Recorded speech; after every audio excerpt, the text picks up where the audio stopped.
वृंदावन की पवित्र भूमि, जहाँ हर ओर हरियाली, मधुर बांसुरी की धुन और गोप गोपियों की हंसी गूंजती थी, वहीं बहती थी पावन यमुना।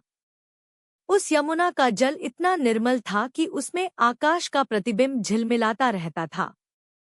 परंतु एक समय ऐसा आया जब यमुना का एक भाग अत्यंत भयावह और विषैला हो गया। उसके पीछे कारण था एक भयंकर नाग, कालिया। कालिया नाग अत्यंत क्रूर और अहंकारी था। वह मूलतः रमणक द्वीप में रहता था, परंतु गरुड़ के भय से वह यमुना में आकर बस गया। जिस स्थान पर वह रहता था, वहां का जल काला और विषैला हो गया। उसके विष की गर्मी से पेड़ पौधे सूखने लगे, पक्षी उस जल के ऊपर से उड़ते उड़ते गिर पड़ते, और जो भी जीव उस जल को पी लेता, उसका जीवन समाप्त हो जाता। वृंदावन के लोग उस स्थान से भयभीत रहने लगे। माता यशोदा और नंद बाबा भी बच्चों को बार बार चेतावनी देते कि वे यमुना के उस भाग के पास न जाएं। किंतु बाल स्वरूप में भी भगवान श्री कृष्ण केवल एक साधारण बालक नहीं थे। वे तो समस्त सृष्टि के पालनहार थे। एक दिन की बात है। श्री कृष्ण अपने ग्वालबाल मित्रों के साथ गायें चराते हुए यमुना तट पर पहुंचे। खेलते कूदते सभी बालक बहुत थक गए और प्यास से व्याकुल होकर यमुना का जल पीने लगे। जैसे ही उन्होंने वह विषैला जल पिया, वे अचेत होकर भूमि पर गिर पड़े। यह दृश्य देखकर श्री कृष्ण के नेत्र करुणा से भर उठे। उन्होंने अपनी दिव्य दृष्टि से अपने मित्रों को देखा और उनके जीवन वापस लौट आए। सभी ग्वालबाल आश्चर्यचकित होकर श्री कृष्ण को देखने लगे।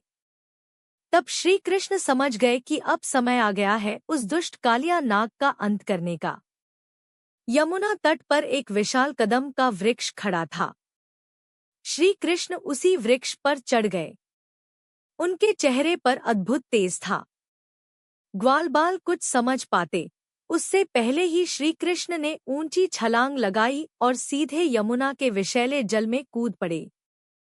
जैसे ही वे जल में उतरे, यमुना में प्रचंड हलचल मच गई। विशाल लहरें उठने लगी। कालिया नाग क्रोध से तिलमिला उठा।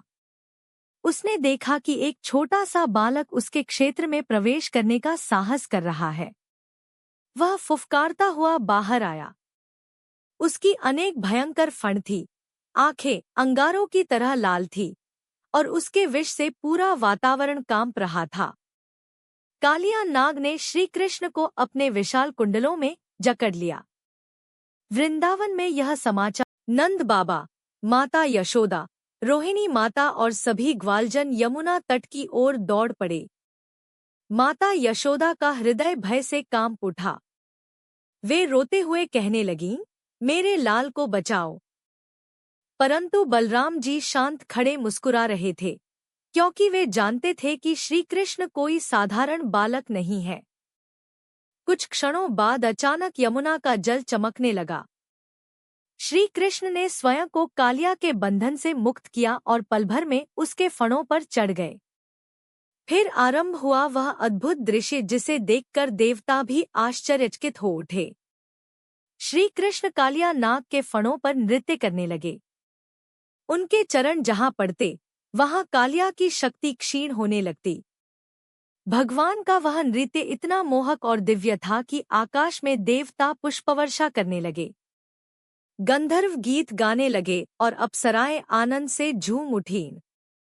कालिया नाग की अनेक फण थी, और जब एक फण नीचे झुकती तो श्री कृष्ण दूसरी पर कूद जाते। उनके चरणों की चोट से कालिया का अहंकार टूटने लगा। उसका विष समाप्त होने लगा। वह पीड़ा से तड़प उठा। जब कालिया अत्यंत दुर्बल हो गया, तब उसकी पत्नियां फोल्डेड हैंड्स के साथ श्री कृष्ण के सामने आ गईं। वे रोते हुए प्रार्थना करने लगी, हे प्रभु, आप समस्त जगत के स्वामी हैं। हमारे पति अज्ञानी और अहंकारी हैं। कृपा करके इन्हें क्षमा कर दीजिए। उनकी करुण प्रार्थना सुनकर श्री कृष्ण का हृदय दया से भर उठा। उन्होंने कालिया को जीवन दान दिया। श्री कृष्ण बोले, कालिया, इस यमुना को तुरंत छोड़कर अपने मूल स्थान रमणक द्वीप लौट जाओ। अब यहाँ तुम्हारा निवास नहीं होगा। कालिया भय और भक्ति से काँप उठा। उसने श्री कृष्ण के चरणों में सिर झुका दिया। भगवान के चरण चिन्ह उसके फणों पर अंकित हो गए। श्री कृष्ण ने कहा कि अब गरुड़ भी उसे हानि नहीं पहुंचाएंगे, क्योंकि उनके चरण चिन्ह देखकर गरुड़ समझ जाएंगे। इसके बाद कालिया अपने परिवार सहित यमुना छोड़कर चला गया। जैसे ही वह वहां से गया, यमुना का जल पुनः निर्मल और पवित्र हो गया। वृक्षों में हरियाली लौट आई, पक्षी फिर से चहचहाने लगे और पूरा वृंदावन आनंद से भर उठा। माता यशोदा दौड़कर श्री कृष्ण को अपनी गोद में उठा लिया। उनकी आंखों से प्रेम और खुशी के आंसू बह रहे थे।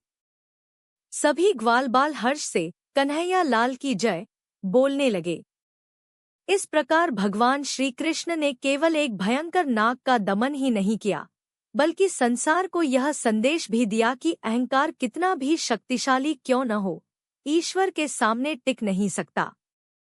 भगवान का प्रेम और करुणा सबसे बड़े पापी को भी बदल सकती है। कालिया नाग मर्दन की यह कथा हमें सिखाती है कि जब जीवन विषैले भय, क्रोध और अहंकार से भर जाए, तब भगवान का स्मरण ही हमें शांति और मुक्ति देता है। श्री कृष्ण केवल दुष्टों का विनाश नहीं करते, बल्कि उन्हें सही मार्ग भी दिखाते हैं।